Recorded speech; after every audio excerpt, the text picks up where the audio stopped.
Olá, bom dia.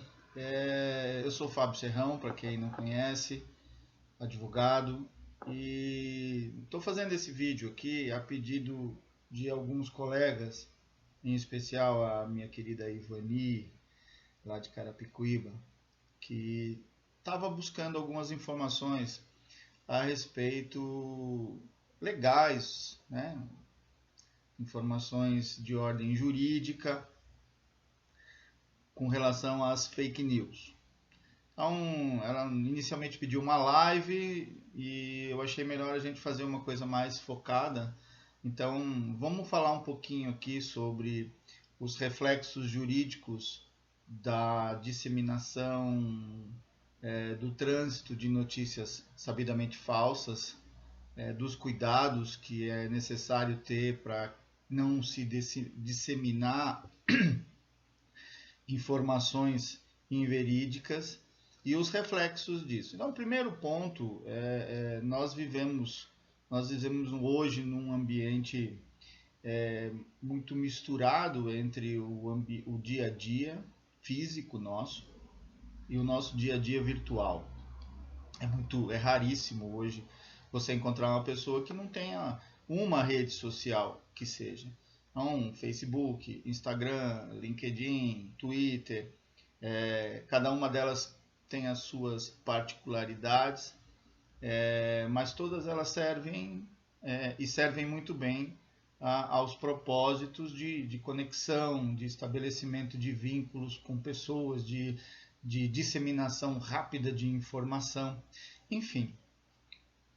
E efetivamente, também a gente tem essa infinidade de notícias que são lançadas, notícias inverídicas, notícias falsas, que são produzidas e jogadas na rede. Algumas pessoas disseminam isso de forma consciente, sabe que é uma notícia mentirosa, mas trabalha com ela para obter um benefício qualquer ou para causar um prejuízo qualquer. E existe um outro número muito grande de pessoas que não cuida, não tem o zelo efetivamente em olhar aquela notícia, de verificar se essa notícia é verdadeira e aí efetivamente passar isso para frente, né? No seu grupo de WhatsApp e tudo mais. Então é muito intenso esse trânsito, esse tráfico de notícias inverídicas. Importante, eu acho que num primeiro momento, eu acho que a questão mais difícil é efetivamente fazer com que estabelecer o hábito, orientar as pessoas que nos são próximas e que a gente sabe que são pessoas boas de coração, de que elas não podem ficar disseminando qualquer coisa, não. Tá? Então, sempre que for uma notícia que recebe e que possa efetivamente causar um efeito, porque tem notícia que não causa efeito nenhum, mas por exemplo, essa droga aqui é milagrosa, pode tomar que você sara do Covid. Então você está efetivamente assumindo, de certa forma, a corresponsabilidade de disseminar, de transmitir isso para alguém do seu próprio convívio, incentivando essa pessoa a fazer uso daquele medicamento caso isso aconteça. Né? Então, eu acho que esse tipo de informação a gente tem que checar. É mesmo? Onde eu posso ver isso? Dá um Google lá. É verdade isso? É verdade isso? E você vai ter efetivamente uma série de informações. E aí não tem como fugir das ferramentas que a gente tem, que são mecanismos de divulgação, né? As páginas da imprensa séria. Então não adianta eu ir lá no site RD, um dia quem sabe o mundo acaba, disse isso. Não, tem que buscar uma fonte fidedigna de informação. Então, qual é o site, qual é o princípio jornalístico que trouxe aquilo, porque todo jornalista sério, todo site sério, toda rede de informações sérias vai falar isso é fake news, conforme nós investigamos na Anvisa, nós investigamos no Ministério tal, nós investigamos na Organização Mundial tal, e chegamos a essa conclusão. Então, eu acho que esse é o grande, é um exercício que nós temos que fazer, cada um de nós, com as pessoas que nos são caras, né? O nosso avô, a nossa avó, a nossa mãe, o nosso tio, que a gente sabe que é gente de bem, mas que no impulso daquela notícia ele vai lá e bufa, ó, vamos, olha isso aqui.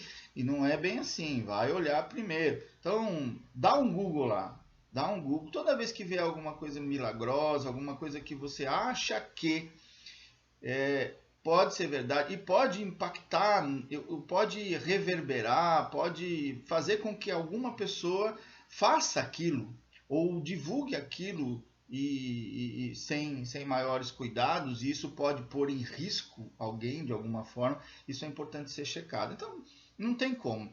E nós, talvez aquelas pessoas que estão mais ligadas nesse dia a dia da notícia, da rede social, quando a gente percebe isso, quando a gente recebe isso, eu, por exemplo, recebo uma notícia, recebo lá no grupo da família uma mensagem, uma fake news. Eu vou, olho, verifico e coloco no grupo. Isto é mentira. Veja isso, veja aquilo outro. Isto é mentira. Aí, é mesmo, eu não percebi. Puxa, desculpa. Então, a gente tem que fazer esse trabalho profilático. Não dá, não tem como a gente sair responsabilizando, de certa forma, todas as pessoas, porque há uma certa irresponsabilidade barra inocência de um modo geral, tá? Então, esse vai lá o princípio. Agora, efetivamente, pelo que eu entendi do que a Ivani queria, ela queria uma orientação procedimental sobre fake news. Como resolver? Bom, vamos lá. Seja qual for a rede social, o que você precisa... você detectou que aquela notícia é uma notícia falsa. Você checou a fonte, ou você conhece a realidade e sabe que aquilo é inverídico. Denuncie a notícia. Então, se você for lá no seu Facebook, tem lá em cima, do lado da notícia, lá em cima, na primeira barra, tem 3 pontinhos. Se você clicar lá, tá lá obter apoio ou denunciar. Clica lá e denuncia. Por que você está dizendo isso? Esta mentira é falsa por conta disso. No Twitter também tem a mesma situação. Tem lá um Vzinho, você clica, tem lá. Denunciar Twitter. Denuncia o Twitter. Instagram, denunciar conteúdo inadequado. Conteúdo inadequado é o conteúdo que foge às regras e o inverídico. No LinkedIn, denunciar esta publicação, a mesma coisa. Todos eles têm. Essa ferramenta tem que ser usada, porque permite, aciona, acende a luz do gestor, do controle de conteúdo da plataforma, a adotar as medidas que ele tem que adotar. Ir lá e excluir aquilo.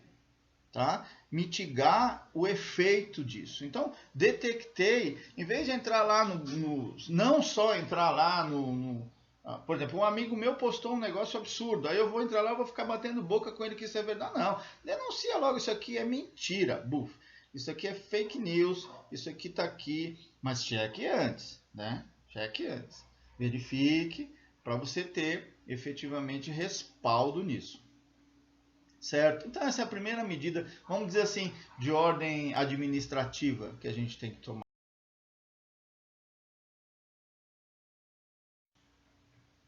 Bom, nós deu uma pausazinha aí, vamos recomeçar aqui. Enfim, feito esse trabalho de asepsia profilático, de comunicação da plataforma, denunciando para as plataformas de administração das redes sociais as notícias crime, quando você vai dar o próximo passo, que é o passo da judicialização ou da investigação, ou da promoção da abertura de procedimentos de ordem, às vezes policial, às vezes judicial, já de pronto. A legislação brasileira, ela não tem um código de crimes virtuais. As ações que acontecem quando se fala em crime virtual, por exemplo, o que remete à ação do hacker, à invasão do dispositivo. Isso há já há um regramento efetivamente para isso. Se não me engano, eu anotei aqui, vocês vão me permitir de vez em quando dar uma buscada aqui.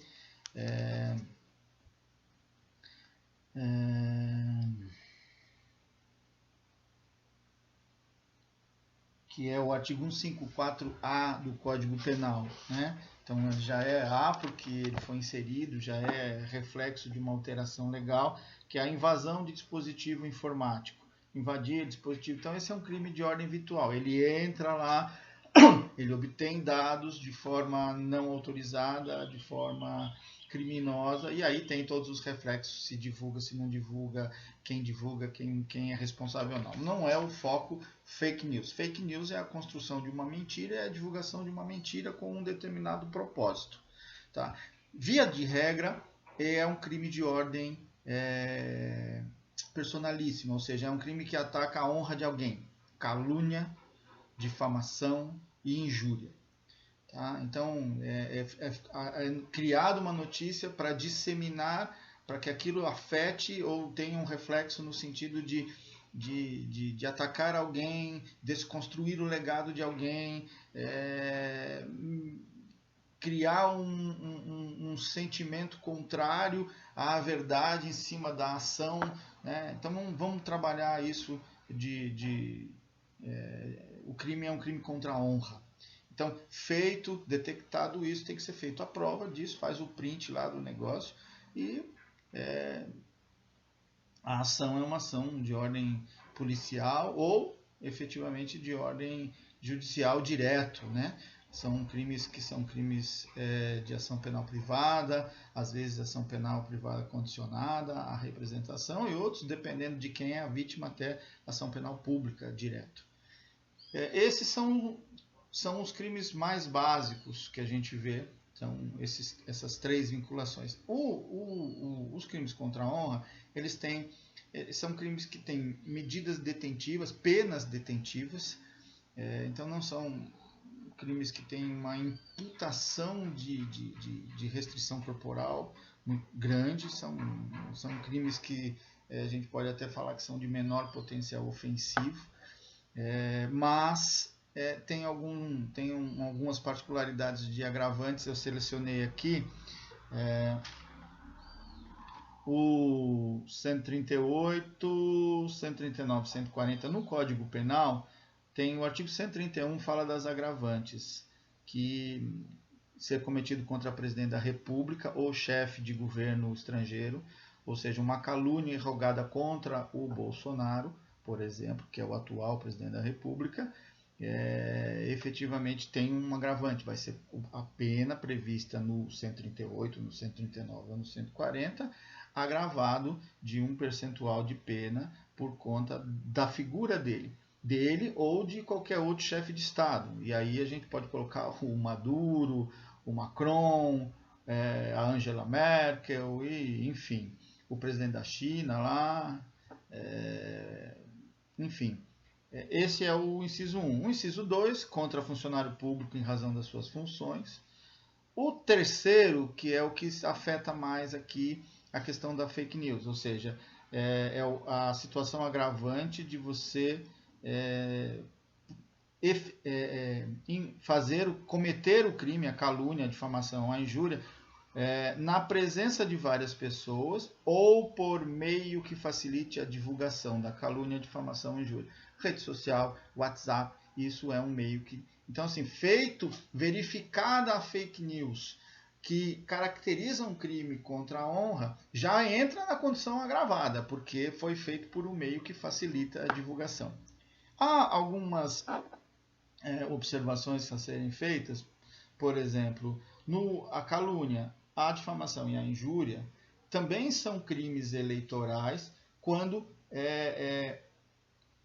efetuados no período eleitoral e com propósitos eleitorais. Então, num pleito eleitoral, se na divulgação do material de um determinado candidato há fake news, e aí a gente volta, põe bem o pé na realidade brasileira hoje, o crime é um crime, mas é um crime de ordem eleitoral, porque ele está dentro do período eleitoral e aí ele está dentro do arcabouço do Código Eleitoral. Tá? Mas via de regra, a conceituação dele é a mesma. O que muda é esse gatilho eleitoral para a questão. Tem uma outra situação que eu acho relevante a gente trazer, que é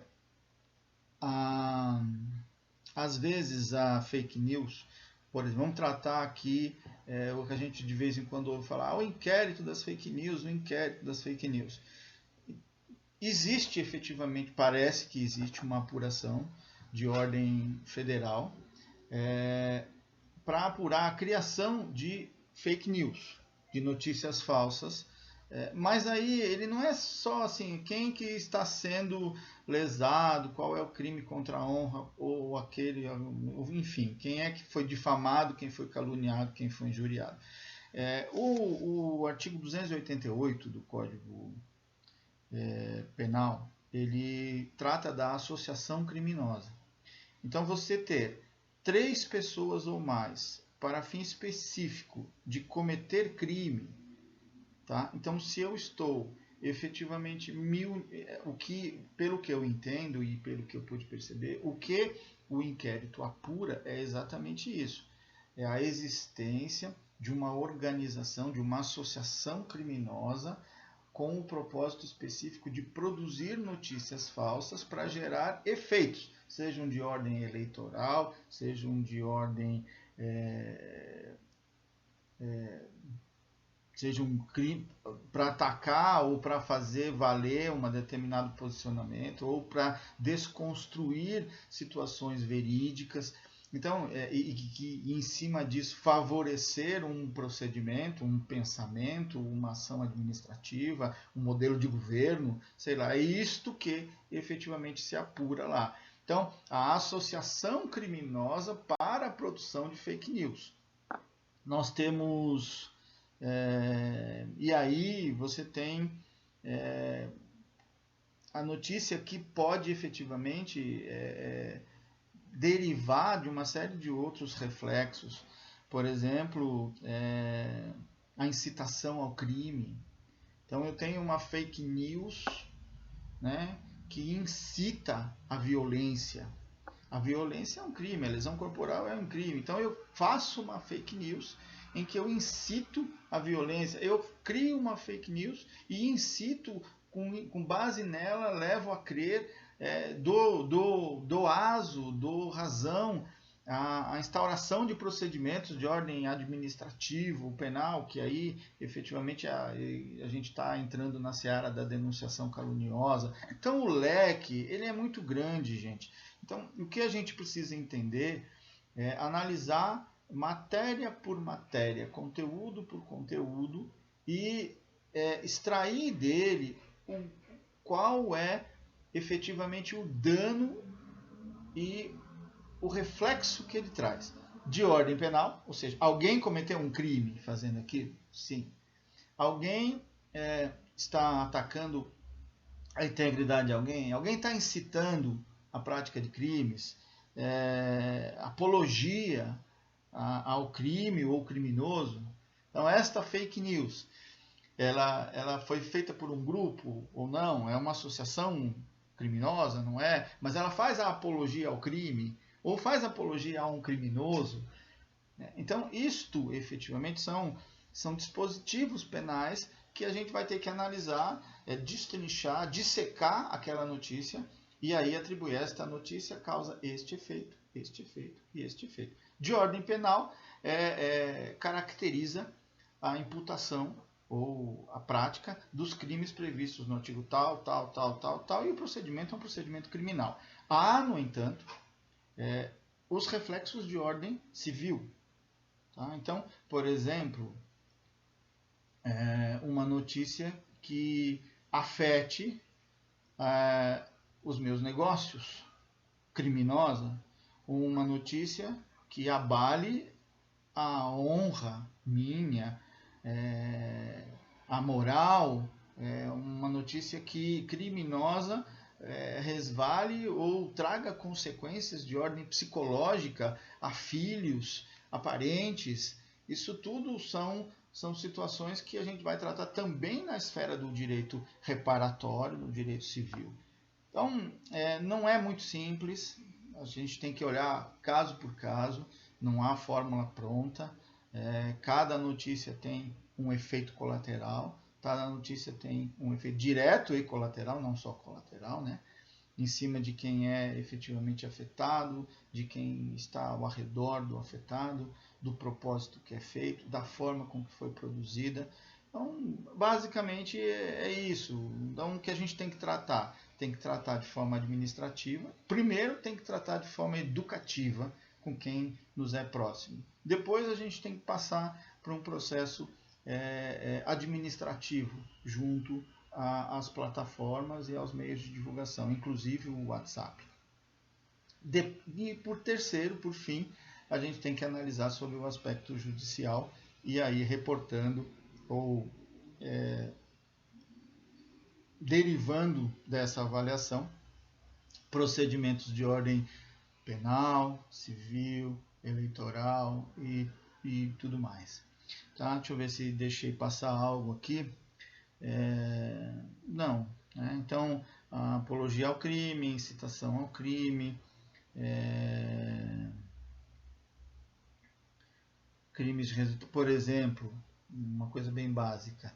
Tem aqui o artigo 268 do Código Penal, que é um crime contra a saúde pública. É infringir determinação do poder público destinada a impedir a introdução ou propagação de doença contagiosa. Detenção de 1 mês a 1 ano e multa. Ou seja, se eu infrinjo uma determinação de lockdown, eu estou cometendo o crime do 268.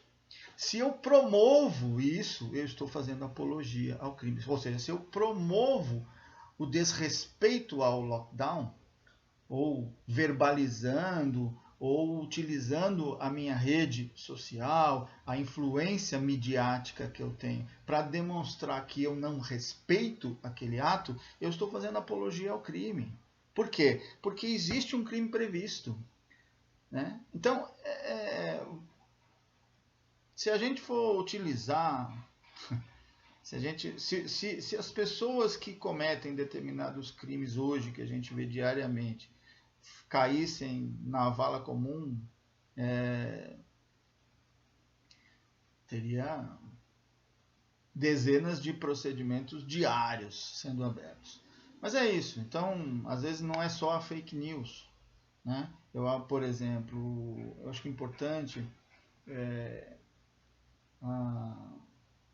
a fake news, a gente tem que combater a notícia falsa quando ela traz situações milagrosas primeiro. Né? E isto pode levar pessoas incautas a efetivamente se colocarem em risco a sua própria sobrevivência e o bem-estar de quem está próximo, utilizando os remédios milagrosos, por exemplo. Eu acho que isso deu certo lá, esse é muito arriscado. Tá? Eu acho que é temeroso demais e a gente tem que combater. Mas deu para perceber aqui que não tem uma regra, tudo é muito amplo. A fake news serve para tudo, a mentira serve para vários fins, né? Por fim de atacar, por fim de criar uma situação que tire de cena uma outra verdade, uma outra apuração, ou seja, desmistificar números. É um desserviço, a desinformação é o desserviço que promove uma série de prejuízos, e quando este prejuízo ele afeta uma determinada pessoa, a questão é criminal, tá? É criminal ou civil reparatória. Então a gente tem que olhar caso por caso, ponto por ponto e avaliar. Via de regra, no dia a dia, o que tem que fazer é denunciar. Denuncia para a plataforma, tira isso aqui é mentiroso. E checar efetivamente as informações antes de transmitir por ferramentas fidedignas de informação. Então aí as emissoras de televisão, os seus sites, as fontes nacionais e internacionais, e fazer uma busca mesmo, buscar a posição oficial das organizações, ou seja, a Receita Federal disse que vai liberar tal coisa, a Caixa Econômica disse que vai entregar o dinheiro amanhã na esquina. Onde eu vou checar essa informação? Na Caixa Econômica, no portal da Caixa Econômica. É isso que a gente precisa cuidar, orientar as pessoas, os mais afoitos, e trabalhar. Infelizmente, é uma ferramenta nova que está sendo útil para muita coisa e muito ruim para outras tantas coisas. Espero que tenha ajudado vocês. Se tiver alguma questão pontual, pode mandar para mim ou por e-mail. Eu vou disponibilizar no vídeo aí o meu e-mail, no que eu puder orientar no sentido profilático da coisa, ou até mesmo nos comentários aí, tá bom? Grande abraço a todos e vamos em frente.